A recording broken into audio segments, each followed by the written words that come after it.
नारी किसी भी जाति की हो, चाहे वो ब्राह्मण जाति की हो, चाहे वो क्षत्रिय जाति की हो, चाहे वो वैश्य जाति की हो, चाहे वो शूद्र जाति की हो, गोस्वामी तुलसीदास जी ने उसमें कोई फर्क नहीं करा। सारी नारियों से उनका बैर था, तो सबके लिए लिख दिया। अब वो नारी जो बड़े चाव से सुंदरकांड का पाठ पढ़ती है, गा गा बजा जा के, उसको ये समझ में नहीं आ रहा इतना पढ़ लिखने के बाद भी कि ये चौपाई तो मेरे लिए लाभ मिलेगा। मैं आपको ये नहीं कह रहा अपने इस मंच के माध्यम से, अपने वक्तव्य के माध्यम से, कि अब मेरे कहने से आप जब बौद्ध बन जाना, बौद्ध धर्म अपना लेना। अगर मेरे कहने से आप बौद्ध बन भी गए तो कोई फायदा होने वाला नहीं है, क्योंकि आप उस मार्ग पर नहीं चल पाओगे। अच्छा होगा कि आप स्वयं से निर्णय लें, क्या अच्छा है क्या बुरा है। किसी के कहने में आकर ना आप हिंदू बने, ना मुसलमान बने, ना बौद्ध बने। आप पूरी तरह से मात्र 21 साल की उम्र में उसने इतनी बड़ी अच्छी किताब लिखी, और फांसी के फंदे को चूमते वक्त भी जेलर ने उससे बार बार कहा कि ईश्वर में आस्था रख, प्रार्थना कर ले, तेरा कुछ दर्द कम हो जाएगा, तुझे सुख की अनुभूति होगी। लेकिन नहीं, उसने बोला कि मैं स्वार्थी नहीं हो सकता, मैं अपने लालच में आकर अपने जीवन को बचाने के लिए मैं उस ईश्वर को नहीं मान सकता जिस ईश्वर के रहते हुए इस देश में अकाल पड़ते हैं, लोग भूख से मरते हैं, नाना प्रकार की बीमारियों से ग्रस्त रहते हैं। ये तार्किकता है, ये वैज्ञानिकता है, ये महान मान रही है। जब मोदी जी को चीन आंख दिखाता है, पाकिस्तान आंख दिखाता है, जब मोदी जी किस विचार पर चलते हैं? क्या वो भगवान बुद्ध के विचार पर नहीं चलते हैं?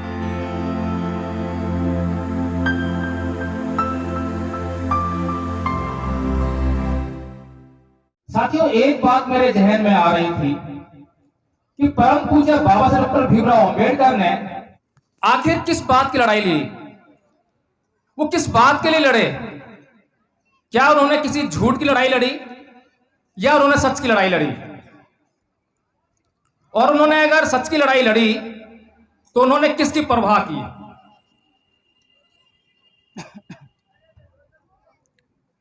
साथियों, परम पूज्य बाबा साहब डॉक्टर भीमराव अंबेडकर ने अपनी जिंदगी में समाज सुधार का मतलब होता है कि जो समाज है उसकी कुछ मान्यताएं हैं, कुछ परंपराएं हैं, वह अपनी कुछ सोच बना के रखता है, उस पर चलने का प्रयास कर रहा है।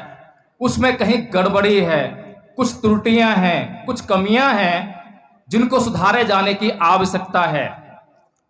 कुछ लोग उस पर चिंतन मनन करते हैं कि हाँ, सुधार की गुंजाइश है, लेकिन क्योंकि पूरा समाज उन परंपराओं का निर्वहन कर रहा होता है, उन बातों को मान रहा होता है, उन रूढ़ियों पर चल रहा होता है, तो अधिकतर लोगों की हिम्मत नहीं पड़ती है, यह जानते हुए भी कि वे परंपराएं गलत हैं, वे रूढ़ियां सही नहीं हैं, ये मार्ग ठीक नहीं है।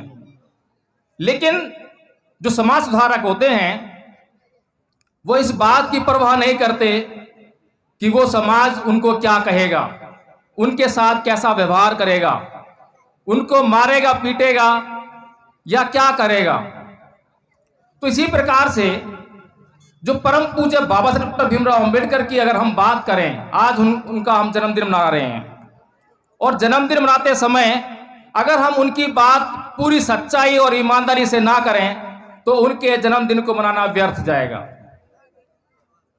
उनके त्याग, बलिदान और कुर्बानी की बातें आपने बहुत सुनी होंगी, और इस देश में किसी को उनकी कुर्बानी की, उनके त्याग की, उनके बलिदान की, उनके ऊपर होने वाले अत्याचारों की बात करने से कोई गुरेज नहीं है। किसी को कोई फर्क नहीं पड़ता कि आप उनकी बात करें या ना करें, लेकिन कुछ लोगों को बहुत फर्क पड़ता है जब उनकी उन बातों को किया जाता है जिससे इस देश के लोगों की रूह हिलने लगती है, उनका जमीर चिल्लाने लगता है, एकाएक वो सोचने पर मजबूर होते हैं कि ये क्या हुआ। ऐसा ही एक डिसीजन परम पूज्य बाबा साहब डॉक्टर भीमराव अंबेडकर ने लिया, और जो बात मैं बोलूंगा पूरी सत्यता के साथ बोलूंगा, प्रमाण के साथ बोलूंगा, वो मेरे खिलाफ कर सकते हैं। परम पूज्य बाबा साहब डॉक्टर भीमराव अंबेडकर ने 13 अक्टूबर सन 1935 को येवला की भूमि से, इसी तरह का मंच था, सामने लाखों की भीड़ थी, वहां पर एक घोषणा की कि मैं हिंदू धर्म में पैदा हुआ, ये मेरे बस की बात नहीं थी, लेकिन मैं हिंदू मरूंगा नहीं। ये घोषणा बड़ी महत्वपूर्ण थी।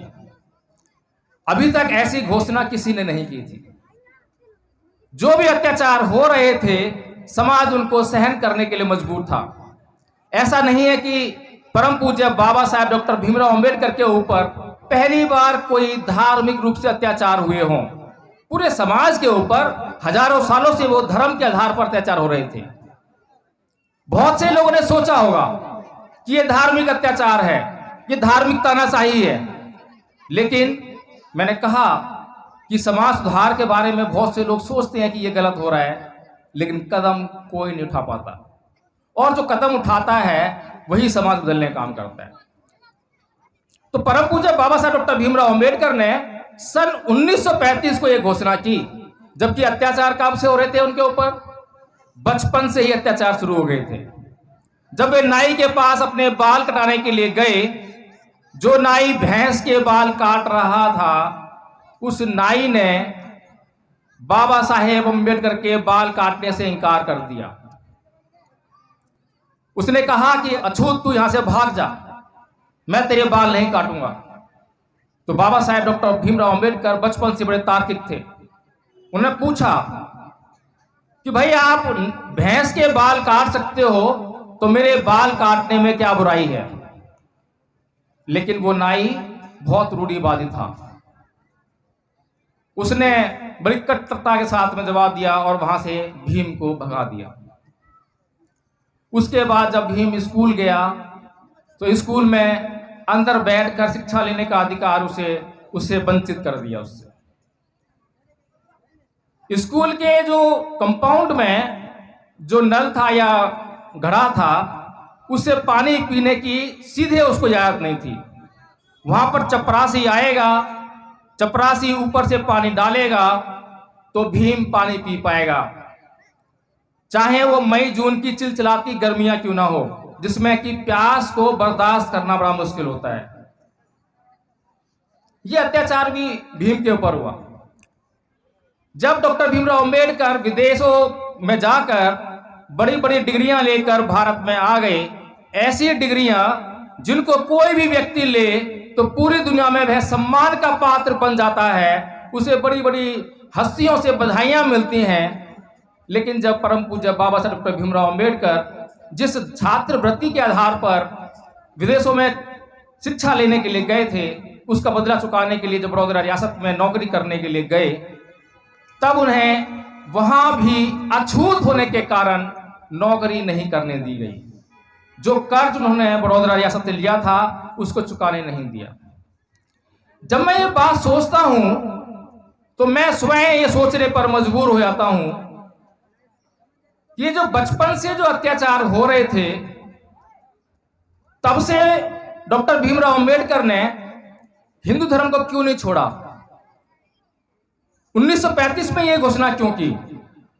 और ये जो अत्याचार हो रहे थे, ये अत्याचार कौन कर रहा था?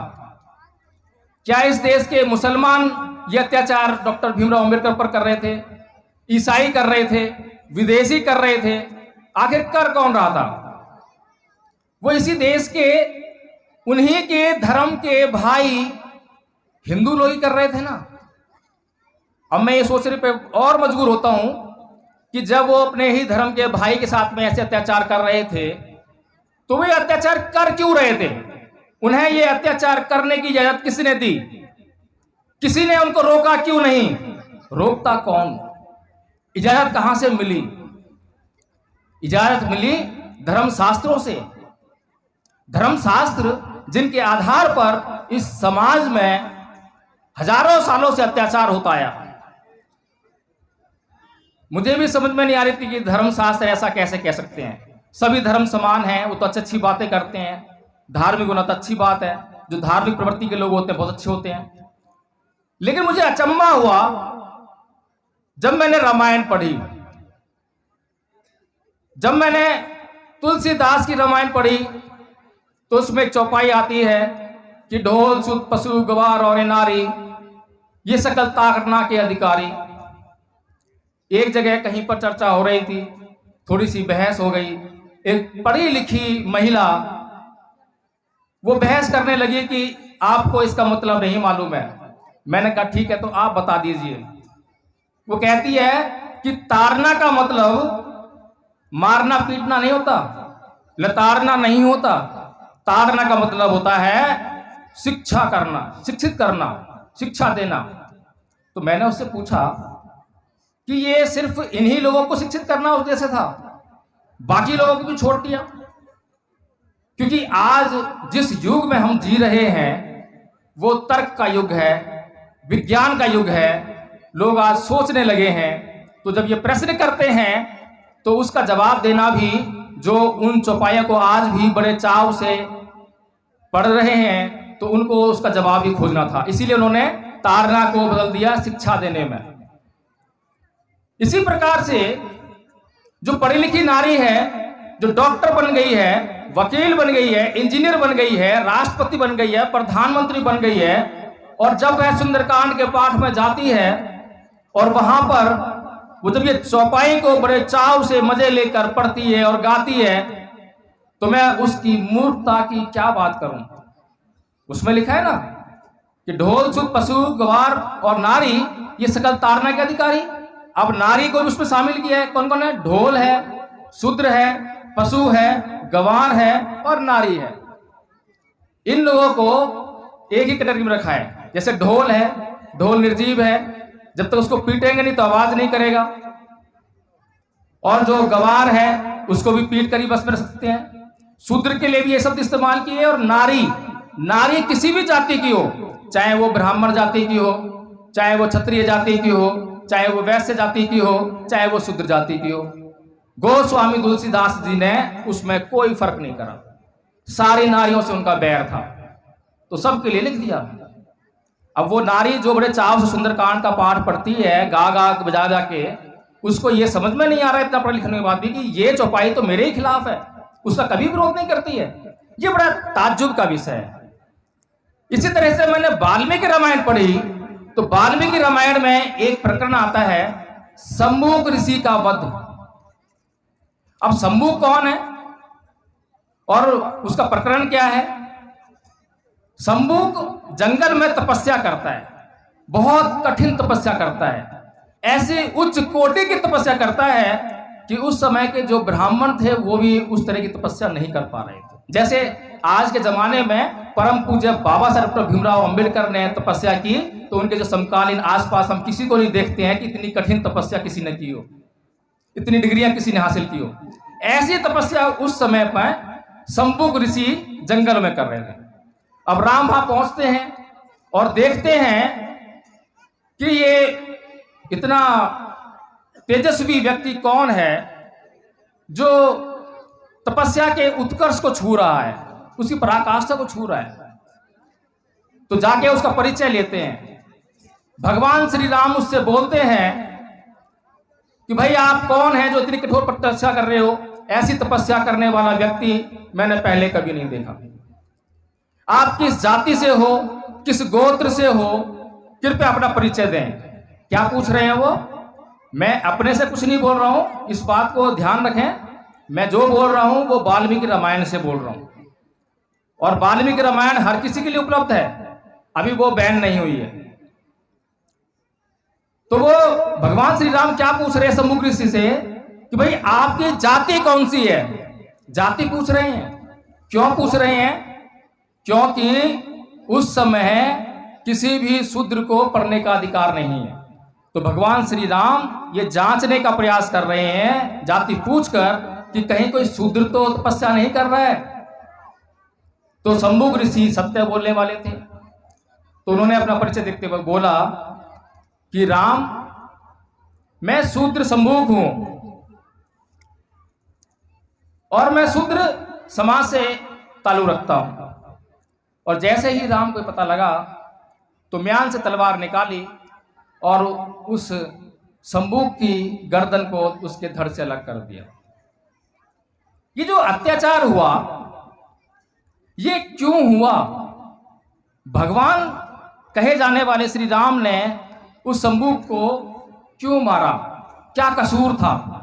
तपस्या करना कसूर था, लोगों को शिक्षित करना कसूर था।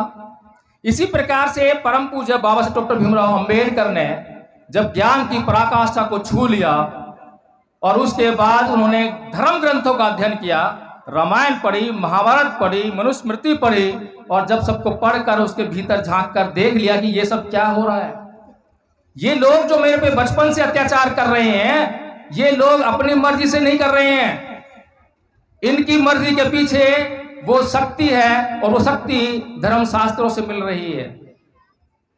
तो उन्होंने सबसे पहले तो उसको अत्याचार को धार्मिक रूप समझते हुए 1935 में ये घोषणा की कि मैं हिंदू धर्म में पैदा हुआ, ये मेरे बस की बात नहीं थी, लेकिन मैं हिंदू धर्म में मरूंगा नहीं। उससे पहले उन्होंने 25 दिसंबर 1927 को मनुस्मृति का दहन किया था, मनुस्मृति को जलाया था। वो किस लिए? अभी हमने नौराते देखे, नौराते गए हैं, उसमें मांस को लेकर बड़ी गर्मा गर्म बहस हुई। बहुत से लोगों ने मांस को बेचने पे प्रतिबंध लगाने का प्रयास किया। अब सोचने वाली बात यह है, क्या मनुस्मृति हिंदुओं को मांस खाने के लिए मना करती है? लेकिन समस्या यह है कि यहाँ पर कितने हिंदू लोग बैठे हुए हैं जो अपने धर्म ग्रंथों को उन्होंने पढ़ा है। अगर हम पढ़ेंगे नहीं तो उसके भीतर क्या लिखा है हम कैसे जानेंगे? अब मनुस्मृति हिंदुओं को यह बताने का काम करती है कि मांस किसका खाना चाहिए, कैसे खाना चाहिए, यज्ञ करना चाहिए, मंत्र पढ़ना चाहिए, वगैरह वगैरह। और अभी नौराते सिर्फ 9 दिन के लिए, कुछ ही समय के लिए लोगों ने मांस नहीं खाया, और जैसे ही नौराते खत्म होंगे उसी मांस पर यही लोग टूट कर पड़ेंगे। ये कैसा धर्म है, ये कैसी संस्कृति है? अगर मांस खाना बंद करना है तो उसके पीछे आपका ध्येय होना चाहिए कि मैं किसी पशु की हत्या के पक्ष में नहीं हूं और मैं आजीवन मांस नहीं खाऊंगा, क्योंकि मैं किसी प्राणी की बलि नहीं दे सकता, मैं उसका जीवन नहीं ले सकता। तो इन सब बातों को सोचकर, समझकर, जानकर कि बचपन से जो अत्याचार मेरे ऊपर हुए वो इस कारण से हुए, इसीलिए परम पूज्य बाबा साहब डॉक्टर भीमराव अंबेडकर ने 13 अक्टूबर 1935 को येवला की भूमि से यह घोषणा कर दी। लेकिन उसके बाद जो धर्म अपनाया उन्होंने, बौद्ध धर्म अपनाया, सभी लोग जानते होंगे, किसी छुपी हुई बात नहीं है। 14 अक्टूबर सन 1956 को, ठीक 21 साल बाद, परम पूज्य बाबा साहब डॉक्टर भीमराव अंबेडकर नागपुर की दीक्षा भूमि से लाखों लोगों